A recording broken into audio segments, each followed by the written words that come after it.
Today is the would have been our Sejiki ceremony here at Berkeley Zen Center, where we honor the deceased members, relatives, and friends of our temple. We're not holding the ceremony today due to COVID, but given the auspicious date, I took the opportunity to talk to you all about hungry spirits and hungry ghosts. This ceremony that we have done for decades comes from the Chinese Ghost Festival, and the Japanese adapted it to their customs for remembering the dead. And as I said, we hold it near Halloween time, Saturday nearest to Halloween, to have it coincide with our culture of remembering deceased loved ones.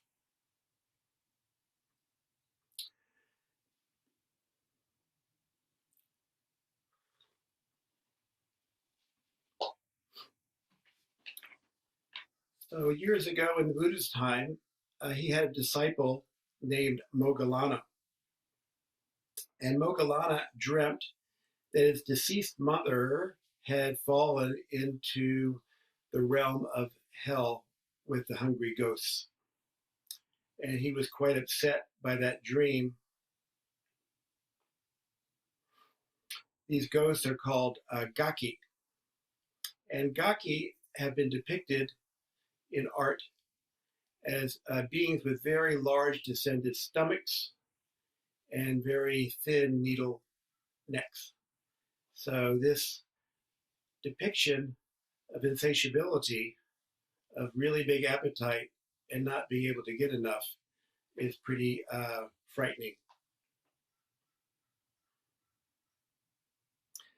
So Moggallana was quite upset by this dream, envisioning his mother living in the realm of the hungry ghosts, or the gaki, for eternity. And he asked Buddha for help. And the Buddha said, well, if you make an offering to our fellow disciples who are coming back from their retreat, this will help her. So Moggallana did as he was instructed, and he created a food offering for the spirit, the hungry spirit of his mother. And he witnessed his mother's release from suffering. And thereby he was released from his worry for his mother.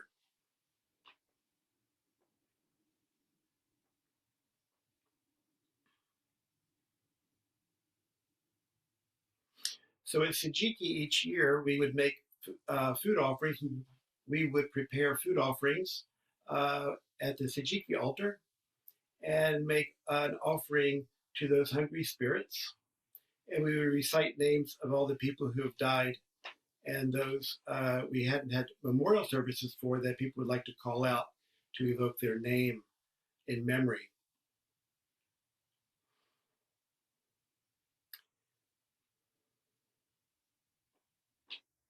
And in that act for Moggallana, in that act for us in the Zendo, and now when we think about our deceased loved ones, relatives, and friends,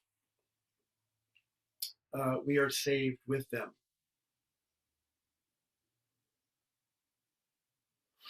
We together are saved with them.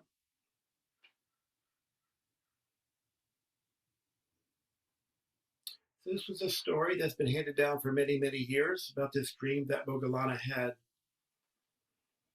But in order for our practice to feel alive and relevant for today, we need to look at how our life is unfolding in this day and age.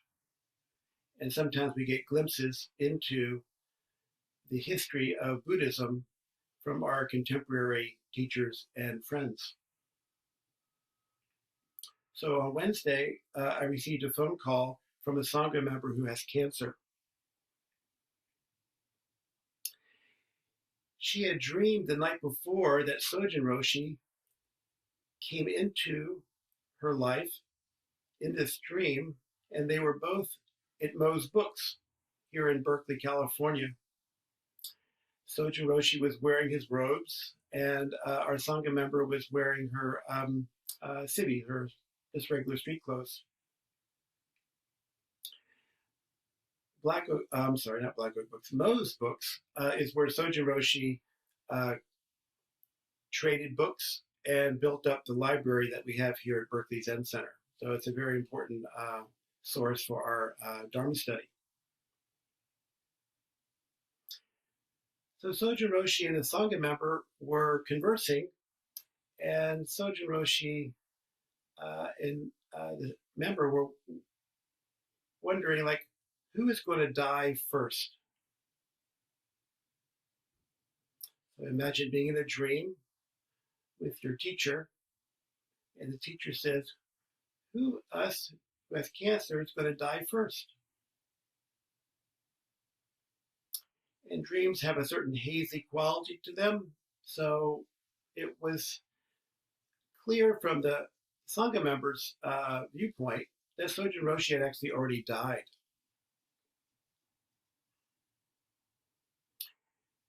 And she subsequently woke up to a good deal of comfort with the causing conditions of her life. Her suffering, if you want to call it that, was assuaged. Her discomfort was assuaged just from a dream.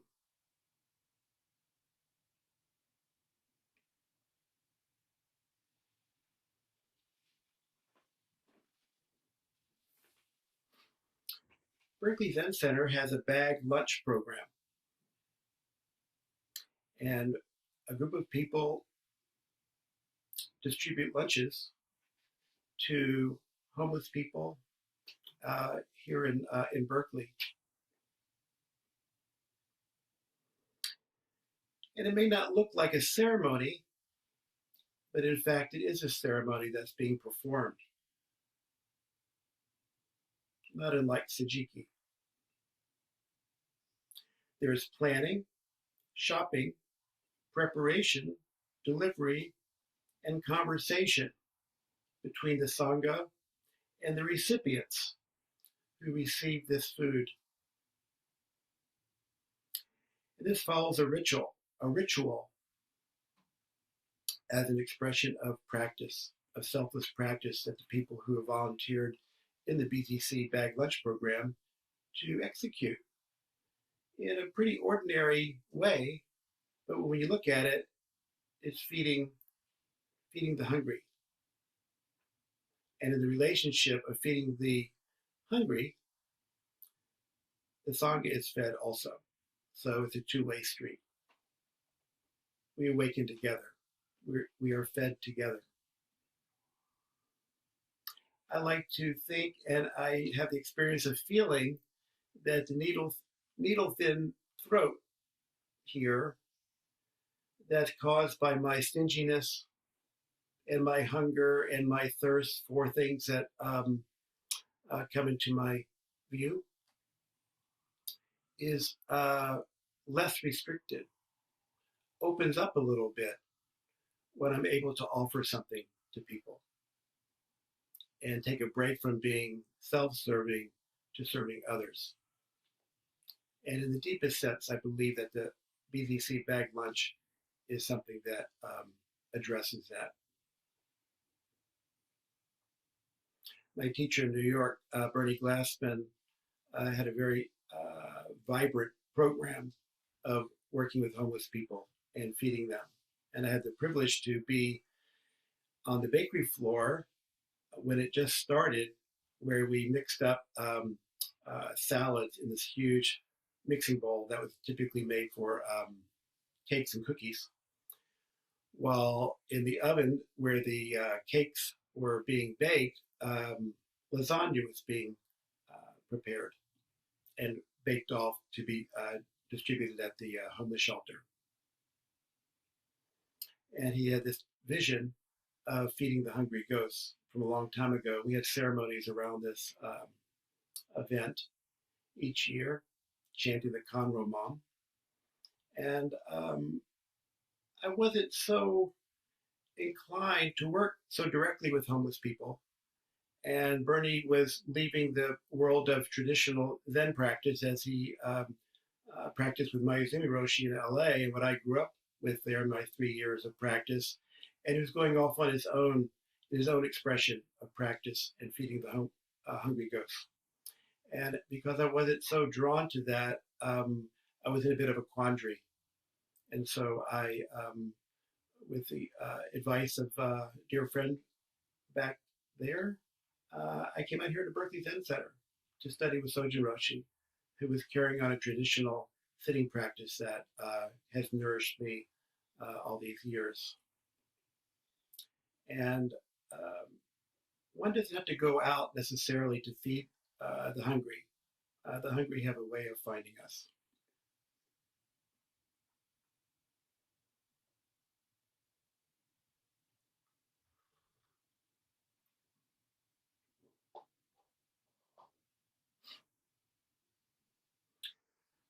We are hungry ghosts. We have a disembodied spirit that hovers around, wanting more. We can be dissatisfied, and we can have an opportunity to look inside directly at our dissatisfaction and work with it.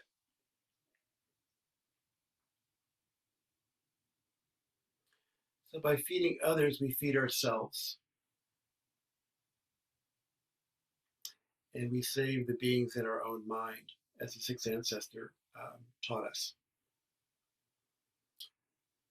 So there are beings so-called outside of ourselves, and we help them, and we relate to them. And as we intimately relate with them, we relate to ourselves, relate with ourselves, and we wake up with these two beings. This being called Ross, and this being called homeless person on the street. Circumstances look different, but fundamentally they're the same.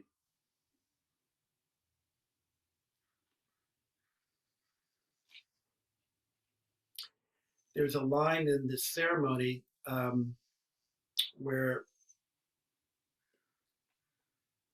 if I'm recalling correctly, it's the so-called dead feed on the living, and the so-called living feed on the dead. And I didn't quite understand what that meant until I was preparing for this talk.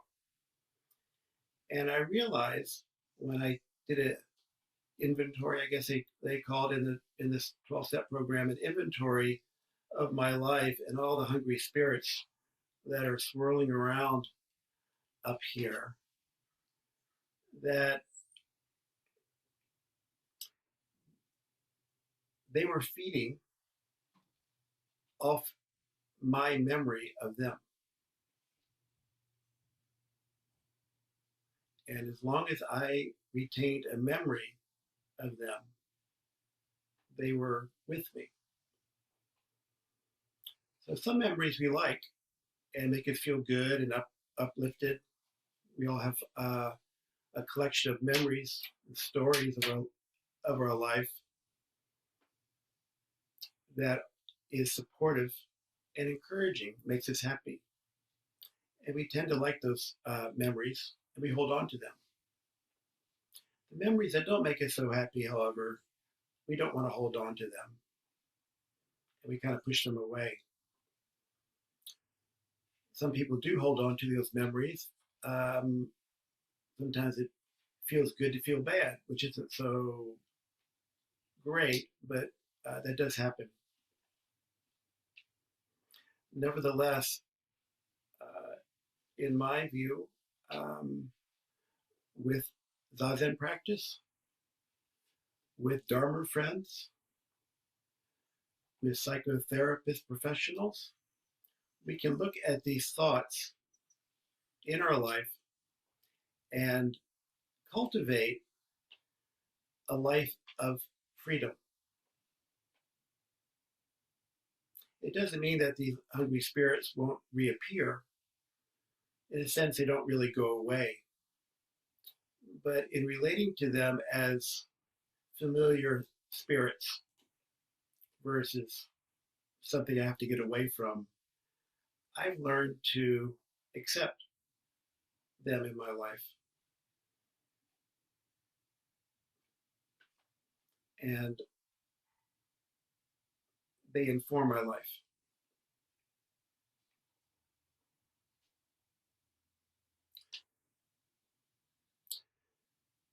The precept, not being stingy with material or spiritual aid, helps to nourish others and saves us from self-centered thinking. And nourishing doesn't take any special form. It comes with the circumstance and the cause and conditions of the moment that's in front of us. It may look like a piece of tofu. It may be the light coming through a leaf on a bike ride. We're nourished by many, many things.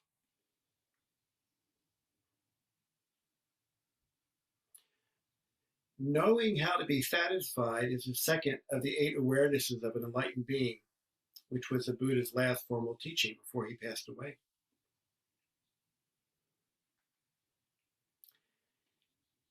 And knowing how to be satisfied is essential for our salvation.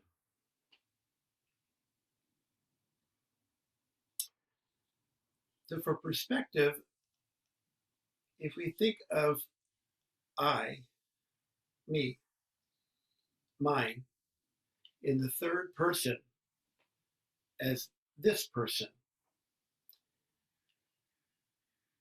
we can help ourselves.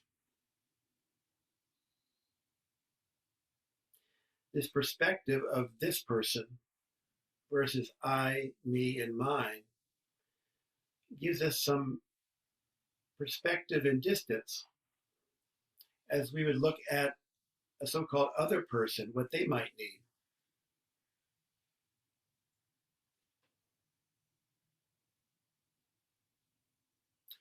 It sounds impersonal because it is impersonal, this person. But that space is really important because as soon as we say I, me, or mine, we've created a self. And in Buddhist teaching, one of the 3 marks of existence is that there is no abiding self. So even though we know, or we have an understanding or an awareness that there's no abiding self, things are constantly changing, when we make I statements, we have to be careful because I reinforces I. What do I need? And you can try out what do I need with what does this person need right now?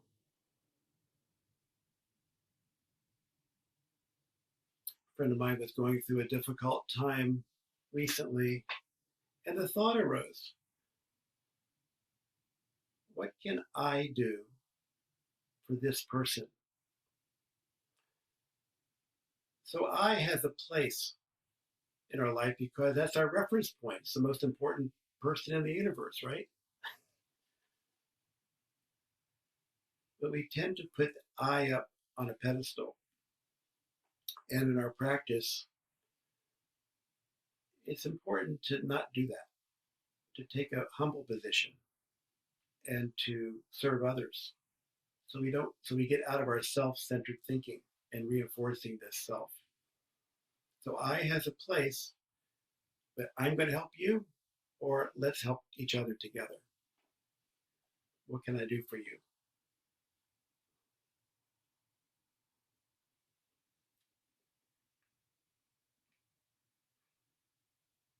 We're easily seduced by this person. We have a big investment in this person.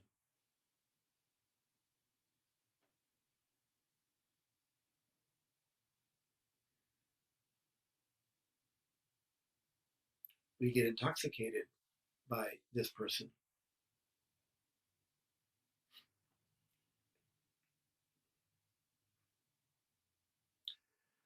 So all of Buddhist thought pivots on this single point of satisfaction and dissatisfaction. First noble truth is life is dukkha. Dissatisfaction arises. And how do we live with dissatisfaction? How can satisfaction arise?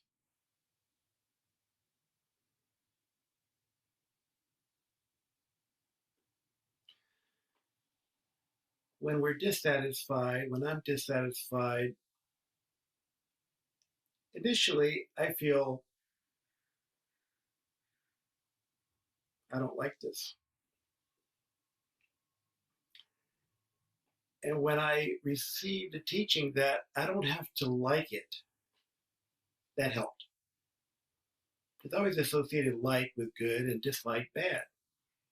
So when I took my self interest, I like something, and just accepted the cause and conditions of what was there in front of me, it lessened my discontent. And I would say my dissatisfaction went away, but it didn't have such a stranglehold on me, squeezing on my skinny neck and wanting it to be different.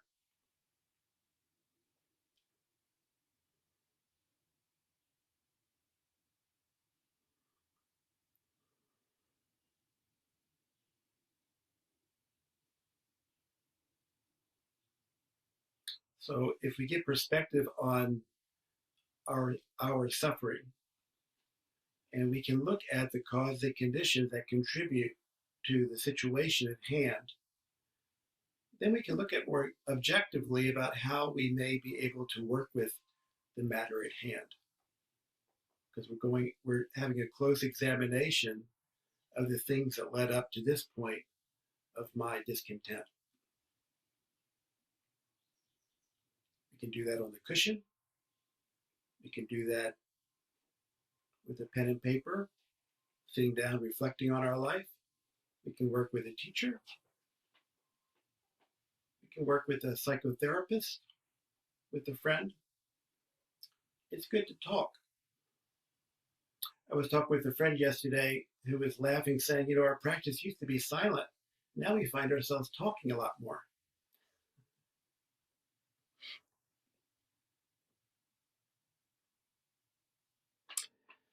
Avalokiteshvara is the bodhisattva of compassion. And Avalokiteshvara will not be satisfied until all beings in the world are liberated. We chant Avalokiteshvara's name in the Heart Sutra, Avalokiteshvara, while practicing deeply the Prajnaparamita, etc., etc. So Prajnaparamita is the wisdom of the other shore. So in order to have compassion, we need to have wisdom. Wisdom is a still place that we realize emptiness within. And compassion is the expression coming from emptiness to save all beings in our own mind. If we don't have wisdom, then we just have compassion that's not balanced. It feels right. I'm helping people. This is good. But if it's not balanced with wisdom, then it's easy to be led astray. I'm just doing good works and wanting to help people without having the ground and balance of wisdom. Wisdom without compassion can be very cold and cool and literally unmoving, because wisdom is manifested in stillness. Wisdom is realized in stillness that manifests in compassion. So you have to have two. That's why on the altar we have Manjushri and Avalokiteshvara or Kuan Yin on either side of the Buddha in the center. Because we're Buddha. We hold the balance of wisdom and compassion. Too much wisdom, have to work on compassion. Too much compassion, got to bring up wisdom to keep a balance.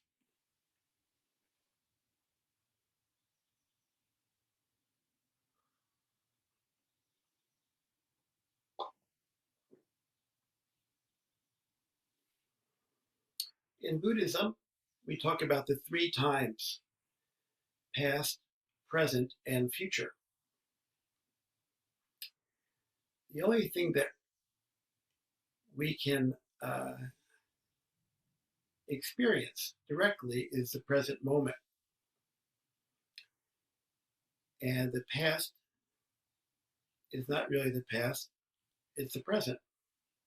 And the future is not really future, it's the present. We experience these three times in the present moment.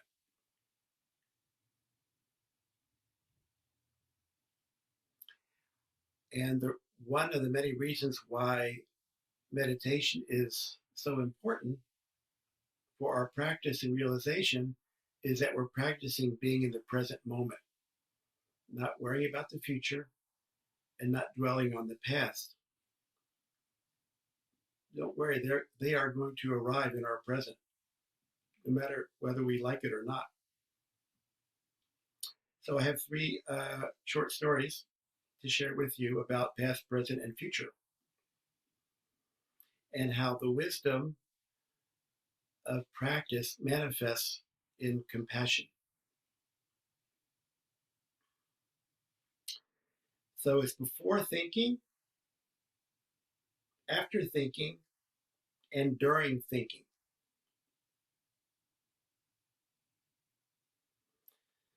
So compassion in this story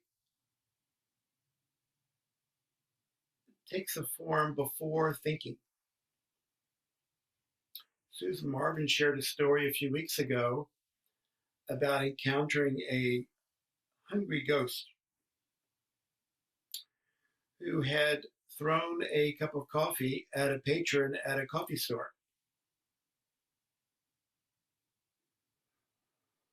As she was with her family, and there were a bunch of people standing around watching this incident. And without thinking, she went up, asked another sales clerk at the store, the hungry ghost who did this apparently wasn't in sight. He floated off somewhere. She asked another patron in the store to get this man a cup of coffee, which they did. And Susan gave him the cup of coffee, and they had a conversation about what had happened. And that was it. And when I think about that story, I think about the decades of practice that Susan has sat here at Berkeley Zen Center, cultivating wisdom, and because the conditions are right, situation there at the coffee shop, compassion is expressed without thinking about what am I going to do. So that's the past, so-called past practice coming to the present moment and informing the future. For me in this talk, sharing it with you.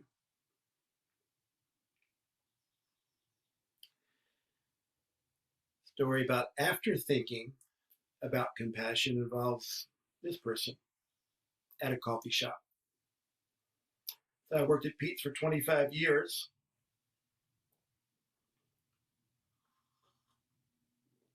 And I tried my best to be open and friendly with each and every customer that came my way. However, I had this one customer who ordered a coffee drink and she returned it. She didn't like it. She said it wasn't made right. So I immediately fell into a hungry spirit. I copped an attitude about her, about this complicated coffee drink, milkshake, sugary sweet, that I never particularly agreed with that Pete should carry, but it's a hugely profit-making item, so it wasn't going to be taken off the menu. So I had to live with that. And I made the second drink for the customer, all the while just thinking not such great thoughts about my life and the situation I was in. And I put the cup down. I put the cup down on the counter. I didn't slam it down. I certainly didn't throw it at her, but I did not put the cup down the way I usually put a cup down on the counter, handing it over to a customer. Uh, I doubt if anybody actually recognized the force and energy around that. I did. And I suffered for the rest of my shift that day about my behavior, how it was just an innocent request of remaking a drink. And I really fell short of my own practice, intention, my customer service, and just being a kind human being. So I left work and I walked home down Shattuck Avenue. It's about a mile and a half or so, and I had a lot of time to think about what had happened that day. And around Blake Street, there's an auto repair, used to be an auto repair place called Dan Chin's Auto Repair. And I'm walking by there and I feel this energy on my back. It wasn't malicious, it wasn't benevolent. There was just some kind of energy on my back. And I turned around and there's a cab pulling up in front of the auto repair place, and my customer comes out. And I went up to her and I said, "You might not recognize me without my apron on, but I made that second coffee drink for you. How was it?" She smiled and said, "It was fine, thank you." Uh, I turned around and continued on home, feeling a lot better. And that through reflection and thinking and wanting to amend my ways, after the thought of awakening and practicing, I had the good fortune in that moment to meet the hungry ghost in me with the hungry ghost of the patron or customer who was dissatisfied with her drink, rightly or wrongly, asking for a second cup, a redo, so to speak.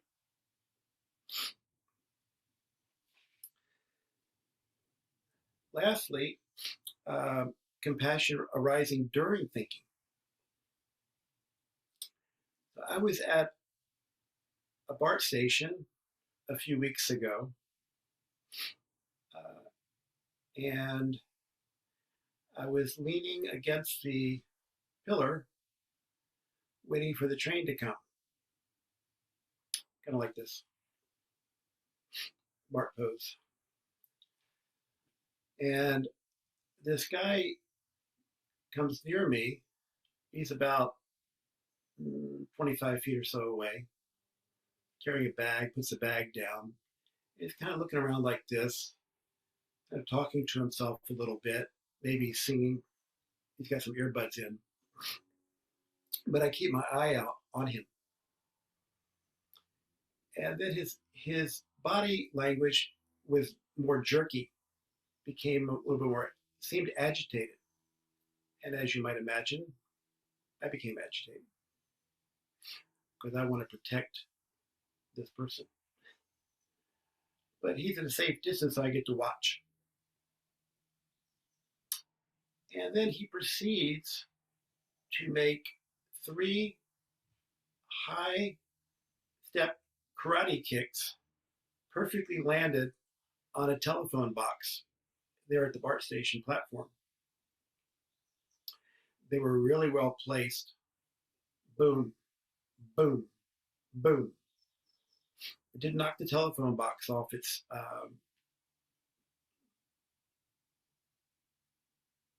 attachment.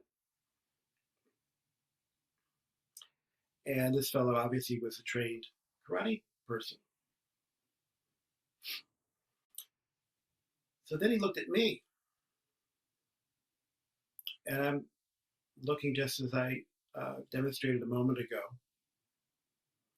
And he's saying something that I can't understand.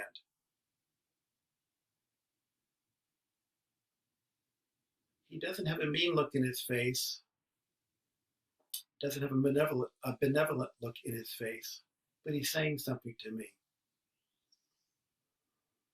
And I'm thinking during all of this, well, Ross, here's a hungry ghost. What are you going to do?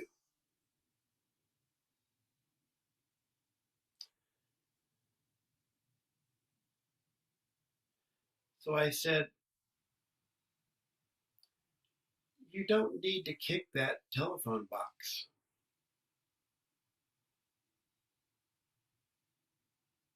It didn't do anything to you. And he stopped. His face kind of relaxed a little bit. He turned away from me, faced the tracks, and the train came shortly after that. When the doors opened, I figured I've gotten off pretty good. I haven't gotten kicked, so I'm not going to go in the same door he's going in. So I'm halfway down the train car, and he's at the end of the train car. So we're about 40 feet away with a lot of people in between. And I keep my eye on him. He doesn't do anything unusual. And he gets off the stop before me. And he gets out, and he's walking along, and his mouth may have been moving, it may not have been. It was kind of hard to tell.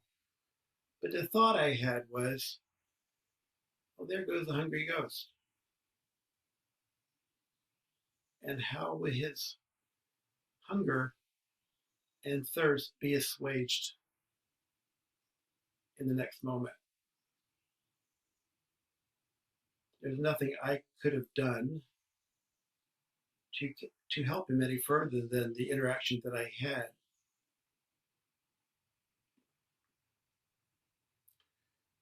I felt that I woke up with him when I spoke with him on the platform.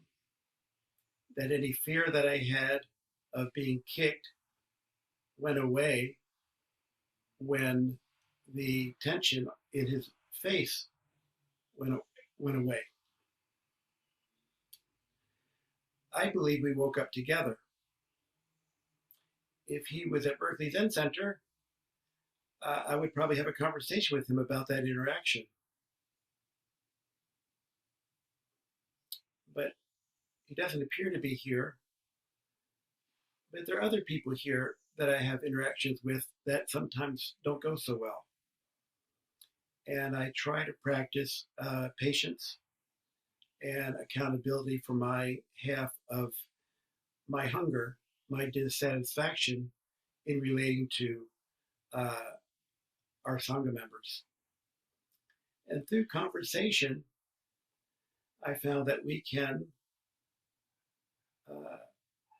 bring forth compassion and patience for one another, because we're all thirsty, we're all hungry, and we all want something.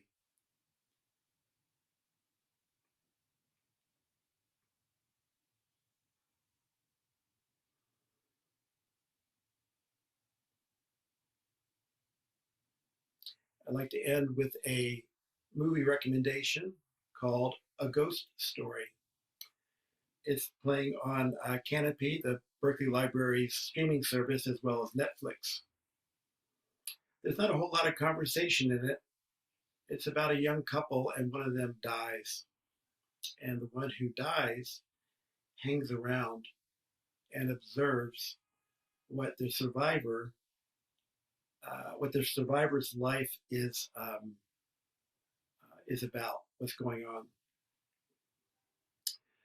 There's no emotion that's being expressed by the deceased person, so it's like observing what's going on after the death. And there's a very happy ending because the thirst that the ghost appears to have had, because you do, even though you don't see any facial gestures, you get a sense that they're missing their loved one.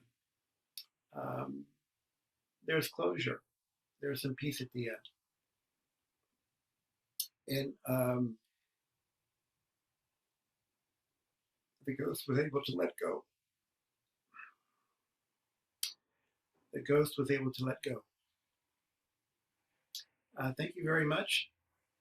And it looks like we have a few minutes for some questions or comments, thoughts that you may have. Thank you, Ross, for your talk. Everyone, please feel free to raise your hand and ask Ross a question. Thank you.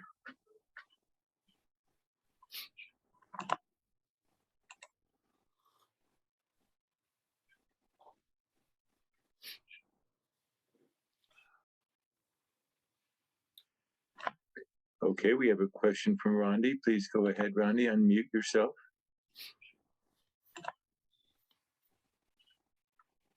It's a question from Charlie.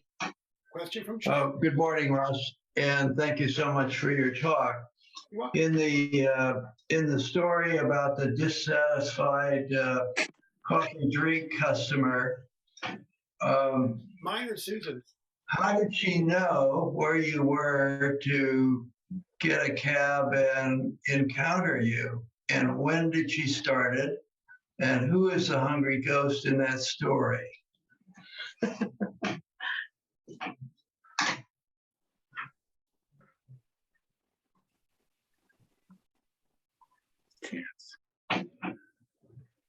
Branching streams flow in the dark.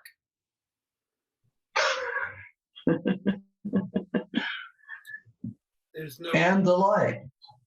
Yeah. The branching streams flew in the dark, and they're brought to light on that at Pete's and on Shattuck Avenue in front of that car dealership or repair place, and with you and me. There's no knowing. We can't untangle the past. We only have this present moment. And if I had not met her there on Shattuck, then that spirit of dissatisfaction would probably remain with me. So it was released, and I'm grateful for that. That's all I worry about. Thanks very much. You're welcome, Charlie. We now have a question from Nick. Nick, please go ahead. Unmute yourself. Hi, Ross. Brother Nick? I have a comment and maybe a question. Can you hear me? I can. When you said to the karate guy, you don't have to kick the box, it didn't do anything to you. You were simply stating the truth. There was no judgment implied in that. Right. And that was such a generous act there and compassionate act. Point out the truth, simply, directly. It reminded me of Sojin's practice in speaking, to point out clearly and directly simple, evident truths, and leave it there. It's up to each of us to do what we will. So thank you for that story, and that thank you for evoking Sojin for me. Thank you, Nick.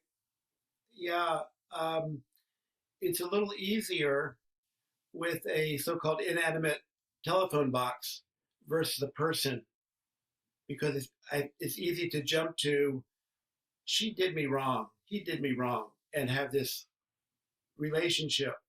Mm. So I got off easy there, but thankfully there was some turning. I think for both the karate guy and me. Mm. Yeah. One thing, since you evoked Sojin's name, something that he said that really resonates with me is, "I'm not going to be your friend."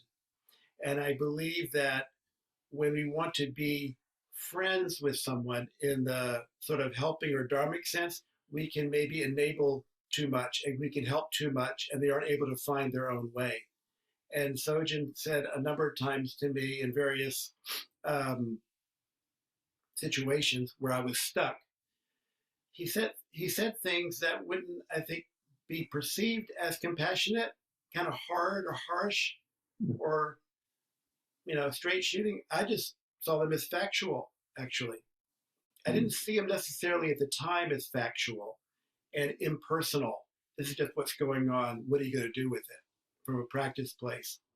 But looking back on it now, that's the way I see them.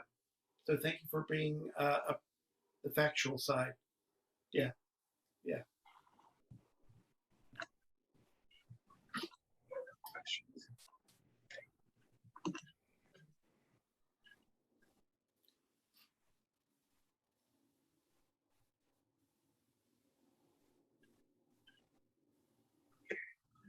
We have a question from Blake. Blake, please go ahead. Since nobody else raised their hand, I'll just take up space. Ross, yeah, it was a little bit smart alecky of you to say that. That was my impression. I probably am similar to you. I have some snide comments or like get in people's face, but that can be dangerous with people, right? But that's just some tangential comment. How do we know if we are trying to feed the hungry ghost in others or the hungry ghost in ourselves when we interact with people?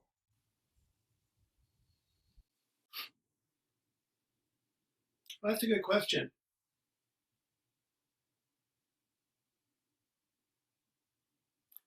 I think if we feel we're going to help somebody, we're in the former. We're going to help that hungry ghost over there. And if I'm hungry and I want something, whatever that something is, then it's pretty clear I'm just going to feed this hungry ghost. My experience has been that if it's not about me, then there's no hungry ghost to be fed. There's nobody feeding. And it's just what is. But talking about it is, a mistake. But we do that. We talk about these things. So my disposition is one that I don't go out to help people. And that's why it was hard for me to remain at Bernie's place, because the energy was, we're going to go do this practice, which is very good, benevolent practice to help people, but it just wasn't my calling. And when I came to Berkeley, my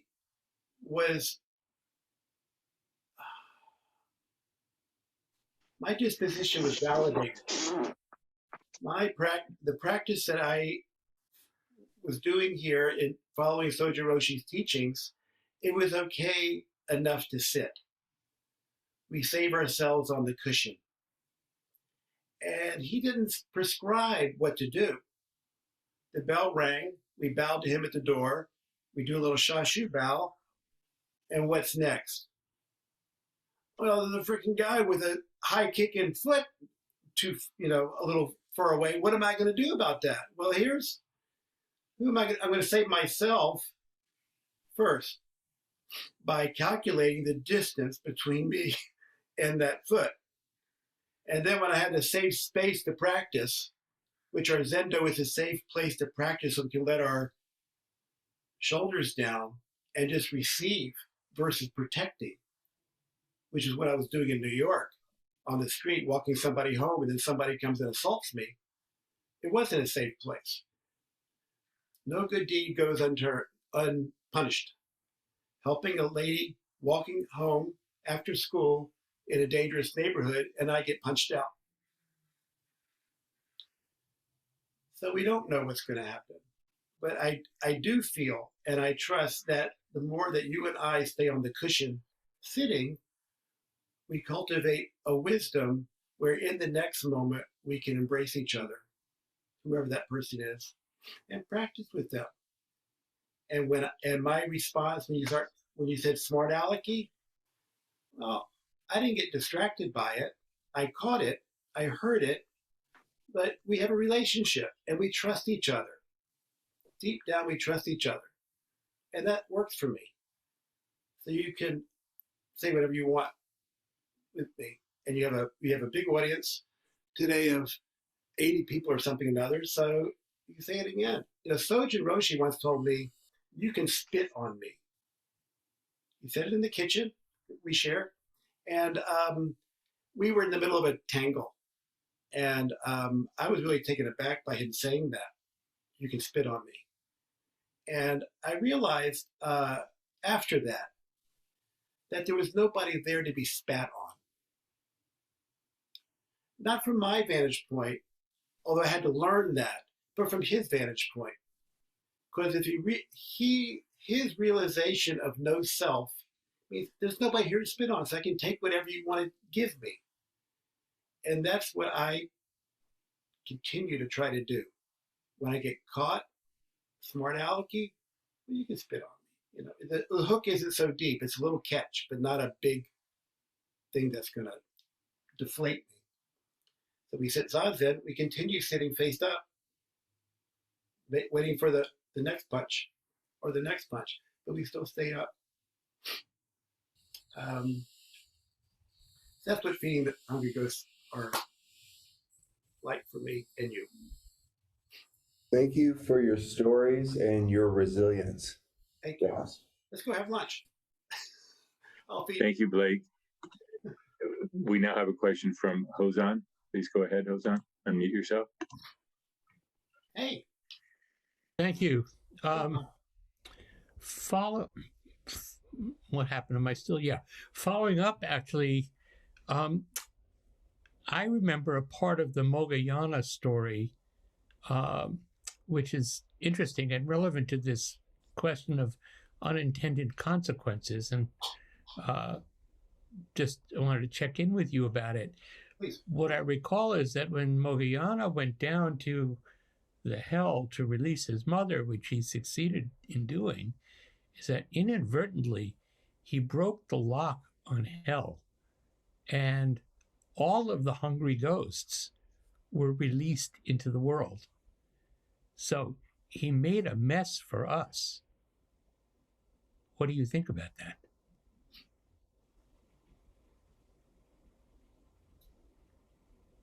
I recall that story.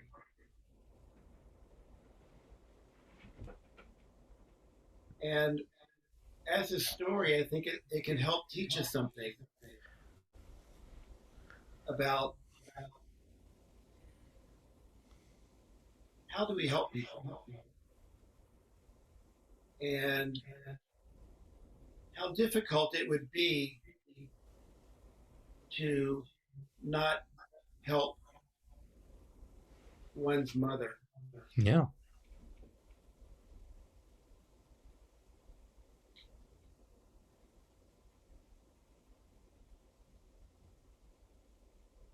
I believe there were hungry spirits that were around before Moggallana and his mother. Oh, sure. Yes. So, but from a Buddhist standpoint and for teaching,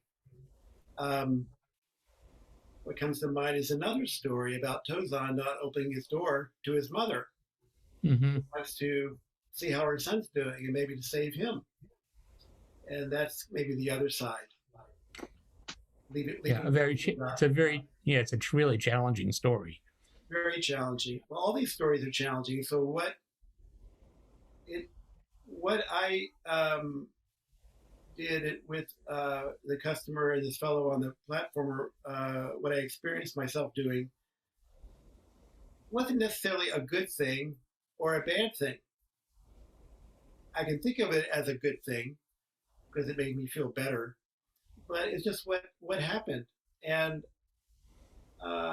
maybe those two hungry spirits were released along with Moggallana's mother and were reborn centuries later to these manifestations, which gets back to Charlie's question about where does all this stuff start? Beginningless beginning, endless end. What do we do now? Thank you. Thank you, Hosan. Thank you, Ross. Thank you, Hosan. We have one comment I'd like to share in the chat here with Sandeep Lahil. Where there is no gaining idea, she says, there is no hungry ghost, no separation, no duality. Would you comment to that? Would you like to hear it again, Ross? One more time? Hey. Yes. Where there is no gaining idea, there is no hungry ghosts, no separation, no duality. Checking in. Uh-huh. Well, no only exists because its opposite exists. So no also means yes. Does the dog have Buddha nature? No. Does the dog have Buddha nature? Yes. So if we say no, we're doomed to be in hell because things do exist. There is suffering. So the balance between wisdom and compassion is keeping both in sight. So on the altar, the Buddha's in the middle, balancing yes and no. Yes, there are beings to save.